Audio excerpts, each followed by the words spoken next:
We have Steven Ellis on today. He's one of my favorite guests I've ever had on. His stories are immaculate, and he is a ball hockey goalie and a race cart. Wait, what is it? Yeah, go. Like, see, the best way of Go putting it is kart. I'm a future NHL Vezina Trophy winner and Yeah, a future seven-time NASCAR champion. yeah. So we have the future seven-time NASCAR champion Steven Ellis on today with his goalie mitt right next to him. How are you doing? I'm doing great. We're playing in a tournament. My team name is the Himalayan Hot Dogs. The Himalayan portion is because my cat is a Himalayan, and the hot dogs. I thought that'd be funny. So we have a logo of a Yeti holding a flaming hot dog. We are not going to eat hot dogs heading into this tournament, but we expect it's in Kitchener, so we're expecting like tons of NHL scouts to be there. I know at least 57 NHL GMs are going to be watching. I Yeah. know some teams from Europe. Maybe they're interested. Like my goal is to save a team and help them win the Stanley Cup this year, and preferably for like $10 million. Yeah, 57 GMs. So they're flying in 27 old ones or 25 old ones just to come in. You're getting the McKenna treatment with the 57 scouts there. But the Oilers actually need somebody because no. But yeah, so I wanted to talk about the 2026 draft class. Everybody keeps saying that it is kind of one of the better ones that we've had in the recent years. So I wanted your opinion. I know that you just dropped your top 40, so that's going to be in the description, but can you talk a little bit about what you see in this class? Yeah, like I think a lot of people are calling this draft really deep, and I don't know if I'd say deep is the right word because when we're talking deep, we're talking like 70, 80 really, really exciting guys. We're probably not there, but the first round is going to be really strong, like better than average, and I think that's exciting. Now, I think we also looked at last year's draft and said, okay, it's like it's average at best.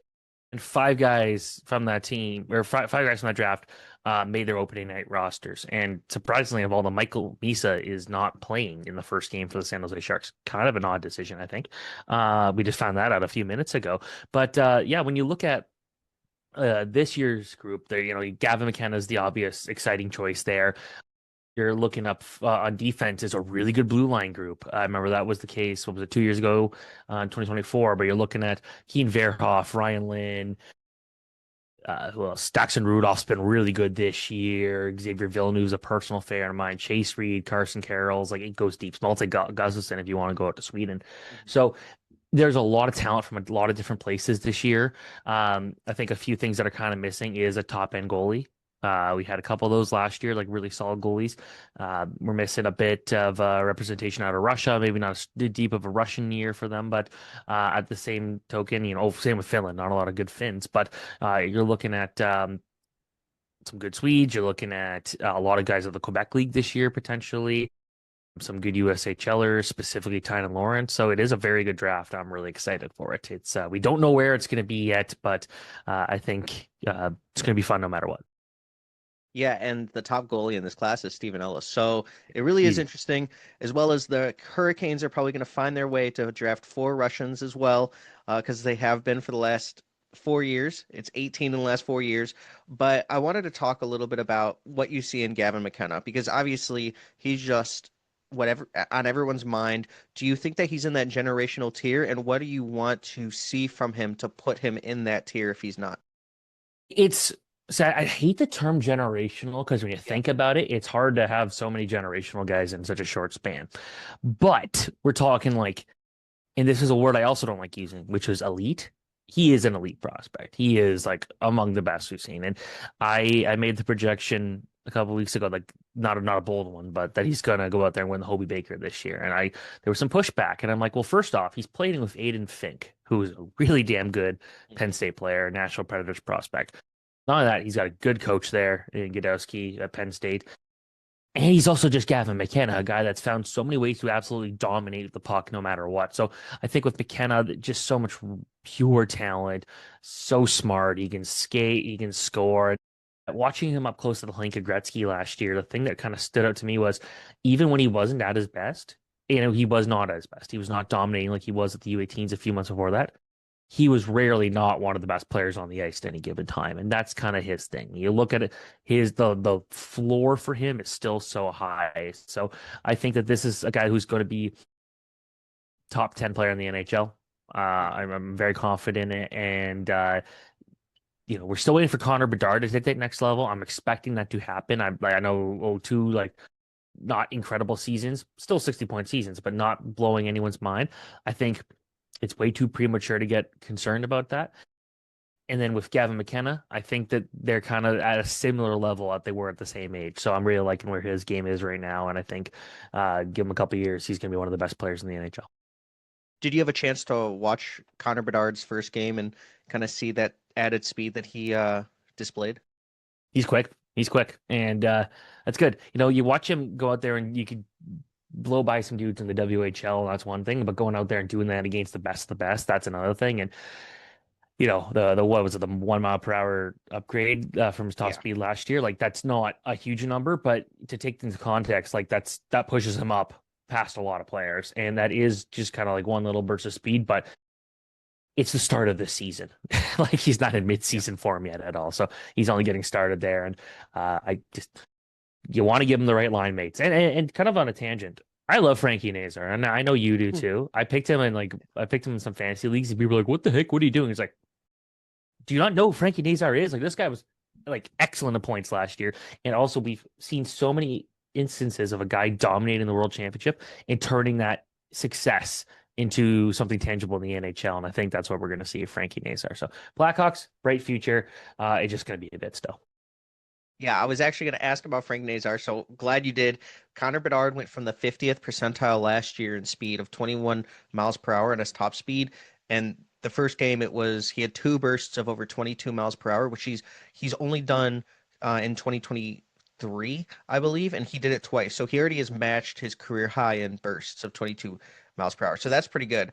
I did, want to ask you about what you think about like Artem Levshunov and kind of like if you were the general manager of the Blackhawks, what would you do with him? Because he doesn't look like incredibly NHL ready, but we don't want him to like just sit in the AHL and not really learn. So what would you do? Well, it's interesting, right? Because this is a lot of situations you think, okay, like it doesn't make a lot of sense to keep him around. I want him to play right now and just get adjusted to that. Granted, this is a guy who's done a lot of moving in the last couple of years. Go from Belarus to the USHL to the NCAA to the AHL to partially in the NHL. That's a lot of upward trajectory in a very short span, and probably been hard for him to stay, you know, just consistently work at one thing. That being said, I wonder if that's actually like to his advantage, and this is a player who is able to continue to adjust all the time and get better. So I would like to see him, give him 5, 6, 7 games in the NHL, see what happens. Worst case, you send him down from there and let him play a lot of minutes. He's not going to have to compete with someone like Sam Renzel. But the Blackhawks, like they're in a situation where like they still probably want to lose a lot of games. And if he makes mistakes, if he doesn't play to the level that like maybe like Sam Renzel's doing, it's probably not a big deal. So if Levshunov, I'm a big fan of his game. I think it's going to be, um, he's going to be a good defenseman. I know a lot of people look at like, oh, Montreal get Ivan Demidov. It's like, well, you can't compare those two, right? And with Levshunov, you don't get guys who move like he does at his size and makes the smart decisions as he does often. So I still think it was a really good pick, and I think he's going to be a good player. But I hope they give him a good chance in the NHL. Say, hey, you can make mistakes. Just keep learning from them. If it is too tough for him, send him to the AHL. That's fine. It's still very early in his development. He was only drafted 2 years ago. And his stats at Michigan State, 35 points in 38 games. I mean, that was almost on par to James Hagen's. They got their points in a different way, but he was very productive at the NCAA level. But somebody, a right-handed defenseman who's 6'4" and is starting his first year in the NCAA is Keaton Verhoff. And I wanted to ask about him and kind of like where you see him fitting into an NHL lineup, top four, top pair defenseman. Like, what is your projection for Keaton Verhoff at this time? He's a future top pairing defenseman. And I think part of that for me is how far his game has come in a long way. Like, he was like 12 years old. He was a goalie. You don't find a lot of guys going from goalie to defense and then become one of the top prospects in the league like almost immediately, right? So his game is still very raw. And that's when I talk about him, it's like you are some defensemen, you can kind of tell like what type of player they're going to be. I think with Verhoff, there's still a lot of runway to go, right? He figured out how to get that offense last year. He figured out how to add a bit more speed. He figured out how to really own in his physical and defensive play. And then we saw him at that U18 tournament, and he was really, really good at it. Maybe not as good as the Hlinka, but I think so. I don't take the Hlinka too seriously because you get a lot of these star players who like it's more of a summer skate than anything for them. Off going to the NCAA as a defenseman is tough. You're going to be facing some really quality players every single night, and I argue are harder than a lot of forwards have to deal with. But I think Verhoff's going to be able to do it because he's so mature and he's got that physical maturity as well, where you're like, okay, there's not really much concern there. So I think he's going to have a very good season. He's got some really good opportunities at North Dakota, and um, he is someone going to take over Gavin McKenna first overall? Probably not. But if someone is, it's going to be Keaton Verhoff. Yeah, we saw that Frank Saravalli tweet, and um, that some people were saying Keaton Verhoff could potentially have a percentage to be the number one pick, and I think that was something that we were a little surprised about. But 6'4" right-handed defenseman that can absolutely use his offensive potential and skill to his advantage. I think that he definitely has a percentage. Maybe it's like under 5%, but there's still a percent there. Do you think Keaton Verhoff is closer to Stenberg than he is McKenna at this point? Yeah, I think so. I think, yeah, it's like with Stenberg, I think people kind of underrate him, it feels like, right? Going playing in Sweden, playing against men, and I feel like you got to look at him and say, like, this dude's really damn good. Like he's always doing something with the puck, and I loved him at the World Junior Summer Showcase. I thought he was Sweden's best player. I'd say it's probably really close to them. It does feel like it's going to take some insane numbers and like a horrible season for McKenna. For McKenna did not go first, but I do think yeah, Verhoff and Stenberg are definitely close. But I would give the edge to Verhoff right now, and I think part of it is just the uniqueness of what type of player he is compared to, like maybe Stenberg might be a bit more of an impactful player, but you're not going to find a lot of Keaton Verhoffs ever in the draft. So that's especially for a team that's going to miss out next year on Lana DuPont. You're going to be looking at Verhoff and it's like, yeah, it's a pretty exciting option right there. Yeah, and I asked Chris Peters about this as well as Scott Wheeler, and I wanted your opinion. If you were to rank Matthew Schaefer, Keaton Verhoff, and Lana DuPont, I know they're all different draft classes, but do you think you could rank those guys? Oh, I don't know. Right now I want to say I would go Verhoff, Schaefer, DuPont, but it's really like you got to see more of what Verhoff does. It's you're looking at one guy who came in with exceptional status, one guy who missed most of his draft year, and one guy that is playing a higher level than anybody else's age. It's really difficult to kind of gauge that right now. Ask me that in a few months, I'll have a pretty more firm answer, I think. Okay. I like that question just because it is interesting, but you know, it's so difficult. They're three guys that are in three different draft classes at different points in their development, so I understand that. But going back to Stenberg, he actually told me that his player comp was Tim Stützle. Do you agree with kind of like that kind of player comp for him, or do you see somebody different when you watch him? For which player, sir? It was for Stenberg. Stenberg. Yeah.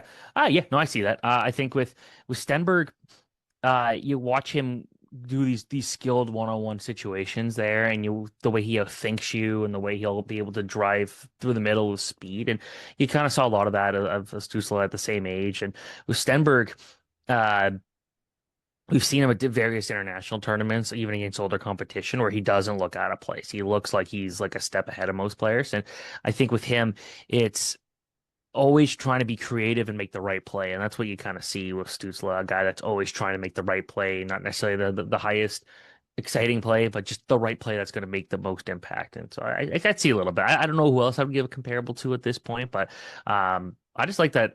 I asked Otto Stenberg at the U18s a couple years ago, like, what's your scouting report on Ivor? And this was like, again, 3 years before his draft. And he's Mhm. like, oh, Ivor's going to be way better than me. He's going to be like top three in the draft. It's like, well, hey, man, you're looking pretty good on those predictions right now. Yeah. Yeah, I remember Giannis actually said that about his brother Alex Antetokounmpo, and like, and Giannis had already won two MV or an MVP, and we're all like, wow. But Otto and Ivar, I mean, they're both incredible. I think Ivar might be a little bit better, but yeah, just the offensive potential and the star power. But I wanted to ask about his like Swedish line mate or Swedish teammate, and that's Vigo Bjork. And a lot of Sites have him now listed at 5'10" from 5'9", and I think that's a huge jump if he is in fact 5'10", because you get the double digits in the inches. But can you tell me a little bit about him, and do you think his game will translate in the NHL? I've always been a little bit concerned about his game. I think because, like, again, 5'10" still not very big. And if I'm correct, he's still not like very physically strong yet at this point. That being said, I think there's still a lot of energy in his game and a lot of skill, and he doesn't seem to be afraid of anyone. Like, you could watch him. I'd love to see him go up 1-on-1 versus Keaton Verhoff and kind of see what happens there. And I think there's just a lot of thinking going on there. There's a lot of just smart plays, and he's just always outthinking his opponents there. He's got quick hands, and you look at the production, 4 points this year in the SHL. Like, that's good. I know it doesn't sound like a lot, but he's 17 years old, putting up just under half a point per game in the top Swedish league. Like, that's really impressive. And um, I feel like if he was 6 foot, people would be talking about a lot different situation here, right? 6'1", 2, I'd say. But with him, just his brain is what really excites me there. He's just so smart. He outthinks opponents so consistently. He can play center. He can play the wing. You put that together, lot to love. And I wanted to ask about two USHL players. One of them is Tynan Lawrence, who has missed time with a lower body injury. I talked to a scout and he said he like had some issue with his foot and he'll be out till like mid-December or mid-October. And I know we're close to that date. So what do you expect out of Tynan Lawrence, the one of the only true centers in the top 10? Which is going to really help his draft stock. Obviously, I think as a center being there, that helps. But we watched him the Halinka, man, and whenever Canada needed something to happen, Yeah. Tynan Lawrence was making it happen. He was just playing with so much power and just he also, a lot of skill, but he isn't afraid to just get rough. You'll see him involved in a lot of shoving matches after plays, and it's because he's not afraid of anything out there. And you like guys like that, the guys that they wear their hearts on their sleeves, but also have that natural skill. And it's like I wouldn't like those little senses there kind of remind me of Brady Martin. Not to the exact same extent. I think Lawrence has potential to be a bit of a more dominant player. But the fact that he's not going to shy away from contact and he'll do whatever it takes to try and create a play. Guys like that, teams love, and I think he'll be a top 5 pick. I know there's going to be a lot of competition with some bigger forwards out there, but with Tyler Lawrence, I think he just plays with a lot of muscle. I would not want to go 1-on-1 against him. Against any of Yeah. these guys, honestly, mostly because I would embarrass them with my great glove hand. But other than that, Yeah. Yeah. So obviously Blake Zelensky is just one of the best prospects in the USHL this season for the Bucks.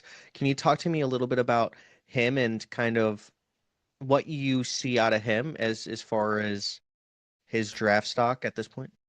yeah. So we saw him at the Helenka, and that was just like we knew he was going to be really good, but like how good was he going to be, especially on that American team that I think anyone expected to do what they did this year, right? So he was the best player in the tournament, one of the best overall. He sees the ice so well. Uh, he can play with speed. He could slow things down. He's just consistently making something happen at both ends of the ice. And someone like that, where he gets the puck where it needs to be. And he does it so consistently. He's got a shot. He can run the power play. He can be a setup guy. He can be a shooter. Like, there's so many dynamic elements of his game. And on a Hlinka team where there weren't a ton of star players on the United States, he became one. And a guy like that is going to get a lot of love in the draft because he's just another player that outthinks you and another player that just makes everybody around him better. So really good start to the season for him. Really big fan of his game, and he's going to go far. I know that Stian Solberg was a guy that you kind of were in on earlier than most people. Is there a player like that in this class that you're kind of earlier on than most people are? Oh, yeah, I know I ranked Nikita Klepov a lot higher than a lot of people thought he should be ranked, and I think he's like the top scorer in the OHL right now, so he's looking pretty good. Um, I don't know. I don't know if there's anyone I'm too crazy about right now that's like than other people. Like I like Colin Fitzgerald. I think he's going to be a guy that isn't going to put up a ton of points, but he's going to go out there and just he'll be an NHL player, basically, is what I'm trying to say. Is he's going to find a way in the NHL, whether it be a second line support player or a fourth line energy guy, he's going to find a way to really impress. So I know those aren't the two most exciting answers. I was like, oh, Albert Smits, Latvian defender. That's really impressed me every time I've watched him. Just hard guy to get around, just can shut you down, do things like that. I think those are kind of the ones right now, I would say, are the ones I'm looking at. And when we're looking at some of the drafts um, that had happened in 2025, are there any draft classes that you were like, wow, they hit it out of the park for that specific draft?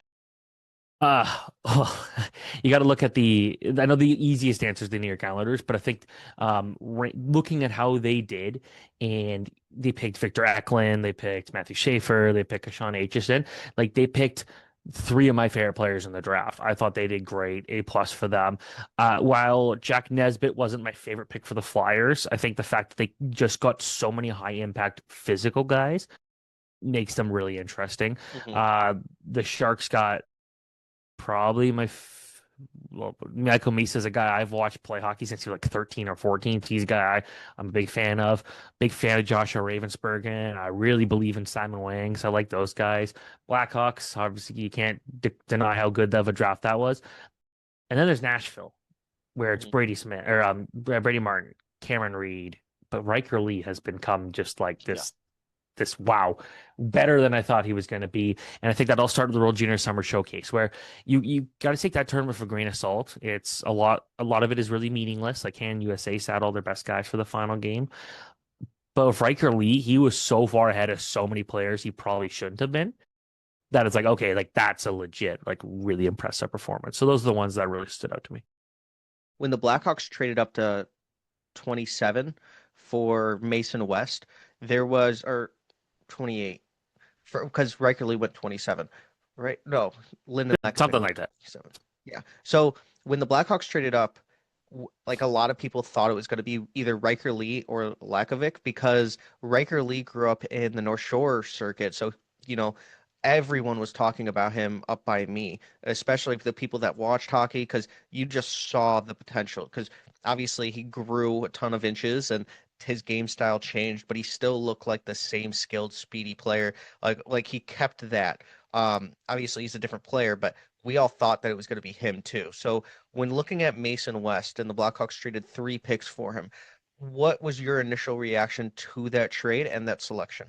Given kind of how their draft was already going at that point, I'm like, hey, why not bet high on upside here? Like they already got Frundell, they bet high on Nastrasil. Mason West was the ultimate buy high, right?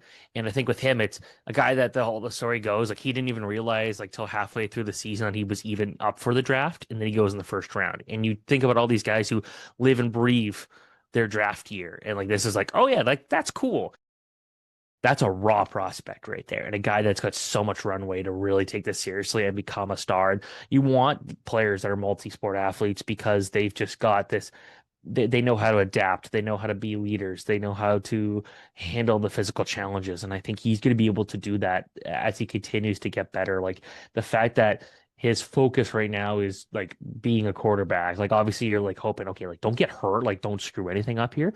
But once that's over, his focus is on trying to make the NHL and becoming the best player possible. And it's a weird situation where the league he plays in has been like actively playing for a few weeks, but he hasn't done that yet. He hasn't joined. Um, will he be rusty out of the gate? Maybe. Will this pick backfire completely? I wouldn't rule that out, but at this point, I think just given how raw of a prospect he is and how much runway he's got, I love that pick, especially late in the first round where there are a lot of guys that you're maybe getting some. There's probably some safer options, but maybe not as much upside. There's a lot of upside here in a guy who's 6'6", like 220 pounds, and this incredible multi-sport athlete. I don't care about football, so I couldn't tell you if he's any good at it, but I've heard he's good at it.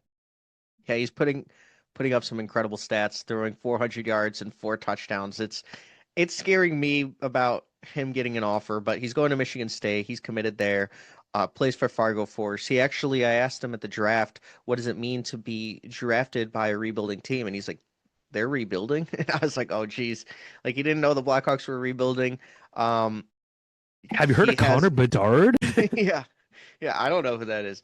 Like a guy that's that talented with that much potential that doesn't know a lot about the hockey situation and hasn't been keeping up, that just shows how good he is and how much raw potential he has. So if he hits, he's going to be a very good player. But I wanted to ask you about just Victor Eklund, because I think Victor Eklund was a player that fell way too far. But was there a reason? Because he was a smaller player, but 5'11", but he played bigger than he was. So is there a reason he fell? I think it's like, yeah, like I thought that was a big fall, but I think a lot of people were looking at this. Okay, he's not big. Is he going to be able to like he can handle this all Svenskin, but can he handle the physicality of the NHL? And I think that's something that a lot of people were worried about. And it's like if he's not scoring, is he going to be effective? And I think in both cases, he's going to be fine. Obviously, it's still pretty early in his development. He fell a lot later than I think most people expected, and the Islanders are probably super happy that they traded Noah Dobson to make that happen. But with him, it's he works hard. He's got speed. He's got a really good shot. It feels like that's almost an underrated aspect of his game. He's this two-way forward who you can kind of rely on a different bunch of different situations. That's to me what makes him intriguing. He has all these translatable skills. Now, I wish he would have scored a goal at this point because that's the thing. Watching a few of his games, it feels like he's had some opportunities and missed the net and just hasn't got it done. But he's still playing at close to like a 30-point pace, which is really difficult for an 18, 19-year-old in Sweden. So I think his game's in a good spot still. I think the Islanders are going to be very happy. They're going to have to pair him with a center who can maybe do a bit more of the dirty work and just let Eklund go out there and fire shots. But I do like his game, and I think the Islanders got a bit of a steal there. Yeah, and to go back to the 2026 draft, there's a couple OHL players that have been pretty good out of the gate. And I wanted to ask about the two more than 6'4" plus guys, Ryan Robrick and Ethan Belchetz. Can you tell me a little bit about both of those guys? And, you know, they both are big, but they both play differently. So just what you're looking for this season? Yeah, so those are two guys I've watched really closely for like what close to be half a decade now at this point. And Ethan Belchitz is from Oakville, which is where I'm from. So I heard about his name at an early age, and that dude just mean. Like he is out there to terrorize human beings. Like this guy wants to rip you apart. A lot of skill, a lot of havoc, loves being in front of the net. And then you watched him with Canada the Helenka, just a guy that was on a mission to cause chaos. You look at Ryan Rubik, I think there's a bit more skill there.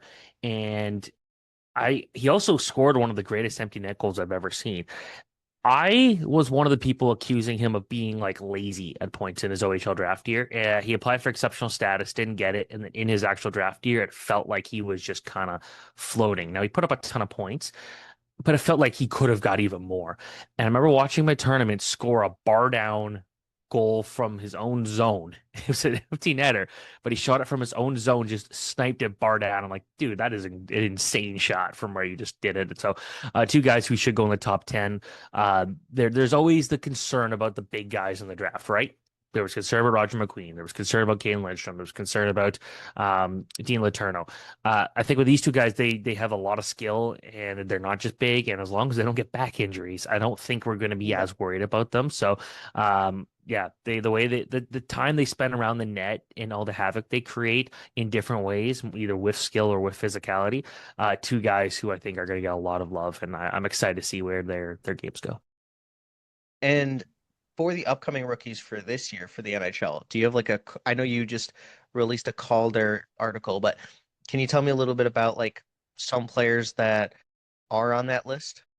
Well, obviously, I think everyone looks at Ivan Demidov as the number one favorite. I think people are ignoring how good um, Alexander Nikishin could be, because like typically the older guys are the ones that shine in the Calder race, and I think that's going to be important.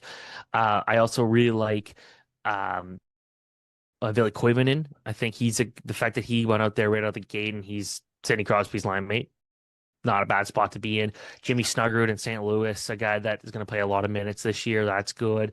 I was surprised to see Askarov was not the game one starter for the San Jose Sharks, but I think Askarov is going to have a very bright future. The two guys in Edmonton, how are they going to be used? Matt Savoy and Ike Howard, especially if Howard, they just got Jack Roslovic. Okay, well, someone's got to go down. Howard might be that guy because he's waiver exempt. And then when they get Zach Hyman, like, does that hurt Matt Savoy? Like, that's something where those will be interesting. I think with Schaefer, I have him low. I got him, I think, number 13 in my Calder rankings because it's very difficult for an 18-year-old defenseman to go straight to the NHL, especially a guy that missed over half of the season. Like, if you count all the games he probably could have played between the World Juniors, the OHL, the everything like that, like there was a chance he could have played close to 100 games. He played 30 if you count the preseason games. He played both in the international tournaments and the OHL, which was zero pre-tournament games or preseason games in the OHL. So I think with him, it's just get used to playing at this level and learn from your mistakes. And the Islanders aren't going to send him to the OHL and they can't send him to the AHL. So I think that's one where he's got a lot of leeway, and that makes that interesting too. So yeah, I'd say those are the guys I'm keeping an eye on the most this year. And I saw obviously Sam Rinzel at 7. And does the impact of him playing 25 minutes a night kind of go into that? Because obviously the Blackhawks trust him more than anybody defensively on that team. Alex Vlasic's coming back tonight, but other than, the time on ice, is that something that will be factored into? Yeah, 100%. He's going to be playing a lot of minutes right out of the gate for the Blackhawks. If he's playing 24, 25 minutes a night at the start of the season, I don't expect that to last. I think part of that is you don't want to overwork your rookies, especially a guy that was playing college last year where they don't have as crazy of a schedule. So you want to kind of ease him in there, and that's fine. Most scouts I talked to had, including like in my own draft or my own rankings, I had Renzel ahead of Lev Shunov, and that's because of how good of a player he was last year. And I think that he's going to continue to get better, and he's going to be a difference maker. And I don't expect him to be flashy. Yeah, he put up a ton of points in the NCAA last year. I don't know if that's his game though. I think with him, he's an all-around good defenseman, but he still, in my opinion, thrives when he's in his own zone. A lot of his impact will kind of go unnoticed because of that. But I do think that like you gotta keep a close eye. I know you will specifically, but I know everyone's got to keep a close eye on him because defensively he gets the job done. And breaking news, defenders, their job is to stop goals. And they're typically a guy like Sam Renzel is going to be good at that this year. And it's not going to be easy on the Chicago Blackhawks. Yeah, Sam Rinzel and a bunch of these rookies look good. I think seeing Michael Misa at 11 on the list and 13 for Matthew Schaefer, a lot of people would be like, that doesn't make sense. But coming out of the draft, I mean, these guys, it's going to be a lot harder for them to win Calder. They're going up against guys that are 3, 4, 5 years out of the draft. So it's very, very different. And I am surprised He's not to see even Michael playing Misa. tonight either. Like the Yeah, fact that that's what I Misa's was not going to say. starting. Yeah, I was just going to say that. I'm really surprised that he's not playing. Do you understand that? Is that like a Hockey Canada thing, or is no? I'm just joking. But what do you think that is? I think with him, it's like him and Sam Dickinson aren't playing. I wonder if it's more of a, hey, we're gonna let the veterans play tonight. Your time's gonna come. Let's let's ease you in here a little bit. And I wouldn't be surprised if that is kind of what happens. Like neither were particularly dominant by any means in the preseason, so it's something like, all right, like let's just like we don't need to rush you in here. We know kind of what we want to do with you. If Dickinson, like, there's always a chance they'll like I don't think they'll send Misa back, but I think they could still send Sam Dickinson back. Mhm. So that'd be interesting. But I think Hockey Canada's got to be looking at this and saying, yeah, you guys shouldn't play these guys. Nope, nope, nope, no, no. They should go back to the OHL. Yes, Yeah, that's where they belong. Because you think about it, I was talking about it with someone yesterday. It's like those two guys aren't in the NH, or those guys are in the NHL, and there's Ben Kindle, and there's um, uh, defenseman, Pittsburgh defenseman Harrison Brunicky, and then there's uh, Schaefer and all these guys. Perek. It's like, man, that's a lot of potential Coots. World Junior guys that are not playing. That could miss out of the World Juniors if they stick around. Now we expect a few to go back to their junior teams, but it's like when you look at the whole all the talk about those Canada World Junior teams and their programs falling apart, it's like they're the only country with they're the only country with any World Junior eligible players playing in the NHL this year. Yeah. That's kind of insane. Yeah, I mean it's good on them for producing. I mean, not Hockey Canada, but Canada producing those elite prospects. But it does stink. I saw a gif of like the people they're like whoever's running it just sweating, seeing all these guys play. And it is interesting. I was surprised that guys like Kindle and Coots did make the opening lineups. I love both of their games. I think that it's awesome.